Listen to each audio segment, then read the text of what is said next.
Florent Claudel, président de la CUMA de Belaïma et président des CUMA de Dordogne. Je suis éleveur laitier aussi sur la commune de Montagnac-la-Crems avec mon oncle Angaec. Rodolphe Desfieux, animateur à la fédération départementale des CUMA de la Dordogne, qui comprend 200 CUMA. Donc aujourd'hui sur la CUMA de Belaïma, il y a une trentaine d'adhérents et je dirais une quinzaine, vingtaine de matériel. Et aujourd'hui on a un bâtiment que l'on loue. Donc louer un propriétaire, on ne peut pas faire tout ce que l'on veut sur le bâtiment.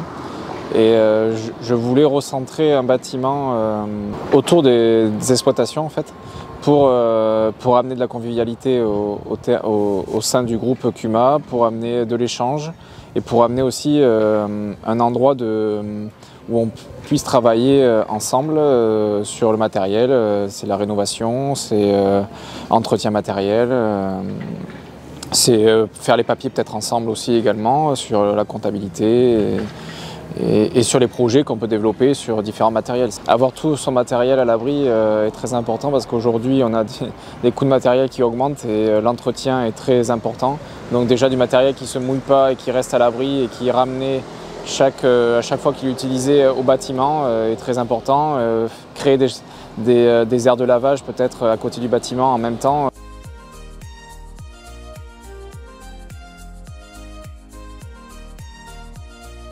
En termes d'environnement aussi, ça peut permettre de mieux gérer les déchets, donc les huiles usagées, les filtres à air, filtres à huile, de mieux les gérer pour pouvoir après les recycler.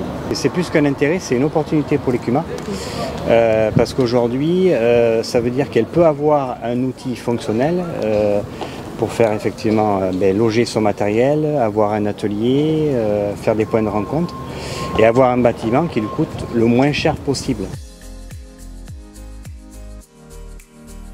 C'est une réelle opportunité parce que soit la CUMA va passer par un tiers investisseur, donc à ce moment-là elle va se mettre dessous et ça ne va pas lui coûter grand-chose. Et à ce moment-là elle fait un bail amphithéotique de 30 ans et après elle peut se loger sous le bâtiment. Ou soit effectivement elle fait le choix d'investir, mais à ce moment-là le prix de vente de l'électricité va lui couvrir l'investissement.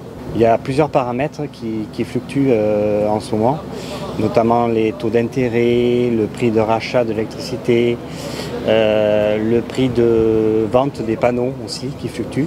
Nous on est en appui effectivement, en appui technique pour aider le groupe dans le choix. Il faut travailler au cas par cas parce qu'il y a beaucoup de paramètres, notamment économiques, qui font que les choix sont difficiles. En termes de charges pour la CUMA, c'est aussi en fonction du chiffre d'affaires.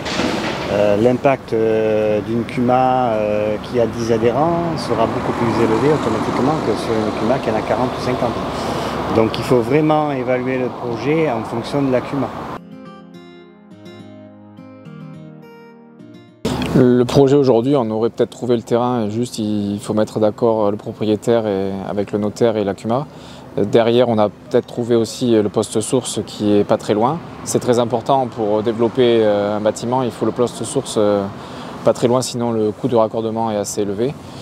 Et derrière, après, voilà, ce qui peut engendrer des coûts supplémentaires, c'est le terrassement. Il faut essayer de trouver un terrain assez plat, chose pas facile dans notre région ou notre département vallonné.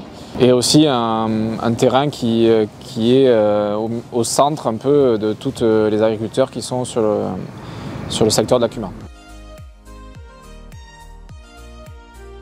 La démarche de RSO pour la CUMA de Belaïma, donc c'est une certification qui va permettre de communiquer un peu sur l'extérieur en disant que la CUMA est quand même en avance sur les besoins un petit peu environnementaux, économiques et sociaux. Et donc le choix du projet est vraiment très structurant pour la CUMA.